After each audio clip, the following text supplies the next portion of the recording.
This morning, the Los Angeles Rams should send a thank you note to the Detroit Lions. Thank you, Lions, for 13 years of chaos and trailing and Matt having no running game and get the hell beat out of him for 13 years. Thank you, Lions. Because of that, he is so equipped for now. Not in spite of it, because of it. It's why all these quarterbacks went to junior colleges, got cut, dropped in the draft. Do you know how emotionally strong you have to be in games like yesterday at SoFi? The pressure. This Rams organization, this owner is all in. There's pressure on McVay. There's pressure on Les Snead. There's pressure on Matt Stafford. Jared Goff didn't win that game. 2 weeks ago, Stafford had his team melt around him. And he probably thought, at least I lead. In Detroit, I'd be down by 21. Yesterday, they couldn't get it going. A couple of drops. They trailed. They trailed late. And I kept thinking to myself, dog's built for this. Yeah, the trust fund kid looks cool, doesn't he, in that shiny Bentley? He runs to mommy in crisis. 13 years, a tunnel of chaos and trailing. You know, for years, since Matt Stafford's entered the NFL, since he entered the league, he leads the NFL in fourth quarter comebacks. And for years and years, we always said, yeah, that's because he always trails in Detroit. Yeah, but he still played for Detroit. He came back and won those games. And now you're like, oh, it wasn't just Detroit. It's Matt Stafford. This is why McVay always talks about his emotional bandwidth, his emotional discipline. The last 2 weeks, they trail at home to a Niners team that had owned the Rams. Weight of the world. 2 weeks ago, Tom Brady melting down. Weight of the world. Doesn't matter. This organization has gone all in. Just think about what Stafford overcame. Season's about to start. Cam Akers is out. All right. And then they lose his top tight end. Okay.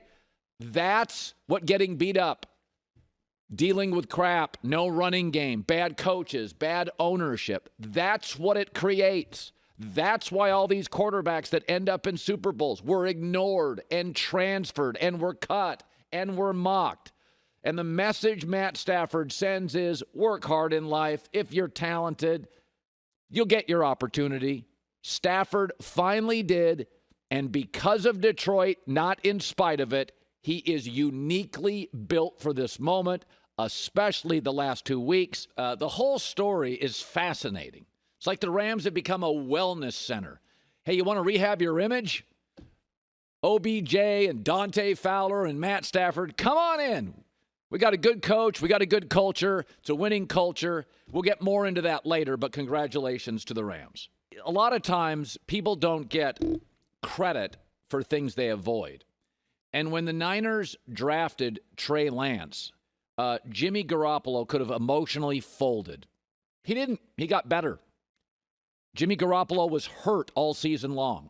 Telling reporter Mike Silver after the game yesterday, it hurt so much to throw the football. But he didn't really want to make that public after the game, before the game. But I thought yesterday was the perfect ending for the Garoppolo 49ers relationship.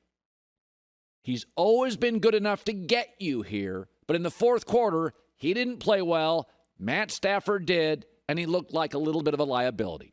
The Niners have the coach, they have the system, they have the defense, they've got the weapons.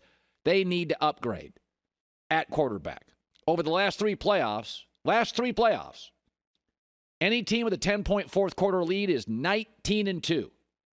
The two losses are Jimmy Garoppolo. But he deserves credit. He didn't fold, didn't get his feelings hurt when they brought in Trey Lance.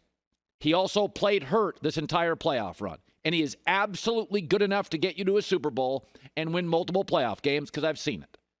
But now you can move him because you can make the argument we're just not quite good enough there, and you give it to Trey Lance, and Trey Lance isn't yet a refined product. He needs every snap in OTAs camps. You can totally commit to Trey Lance. But it's interesting to note, there is a likelihood, a very strong likelihood, that Jimmy Garoppolo ends up on a Denver or a Pittsburgh. Because of his injuries, the Niners, if they trade him, will not get very much. I doubt they get a first-round pick. Maybe. They're not getting 2. So a team like Pittsburgh could take a flyer on him. His salary's not outrageous, and you give up a second-round pick. And you do realize, Niner fans, he will win a lot of games in Pittsburgh with those receivers and that running back and that star young tight end and that defense.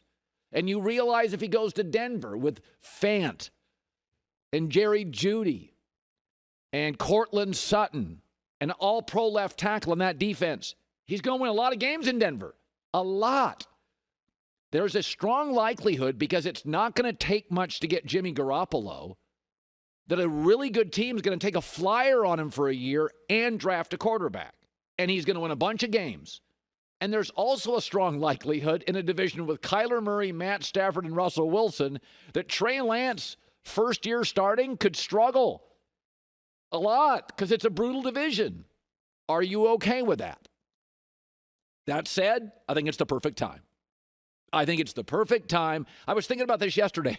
What if Jimmy Garoppolo gets into the Super Bowl for the second time in 3 years? What do? Locker room loves him.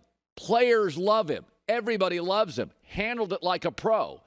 But I thought his fourth quarter was the perfect, man, just gotta get a little better there, and we'd be a Super Bowl team. And there's an argument to be made that's true. Is it Trey? Who knows? So it's going to be a very interesting time. In a strange sort of way, Jimmy's injuries help him because it's going to lessen his trade value. So wherever he goes, you're not going to have to give up multiple players and picks to get Jimmy. A Denver or if I ran the Pittsburgh Steelers, I'd be on the phone today. Absolutely be on the phone today. Playoff experience, big game experience, NFC West experience, New England coaching, and Kyle Shanahan. I'm getting a smart dude into the room. I'd be on the phone today if I was Pittsburgh. What do I have to give up? A second-round pick? I mean, maybe a first. Certainly not 2. Denver may have to give up the farm for Aaron Rodgers, and he just one and done it in Lambeau. Hi, everybody. Thanks for watching. Subscribe here to get the latest from the show. Also, be sure to check out more of the best clips from The Herd or go watch a few segments from other shows on FS1.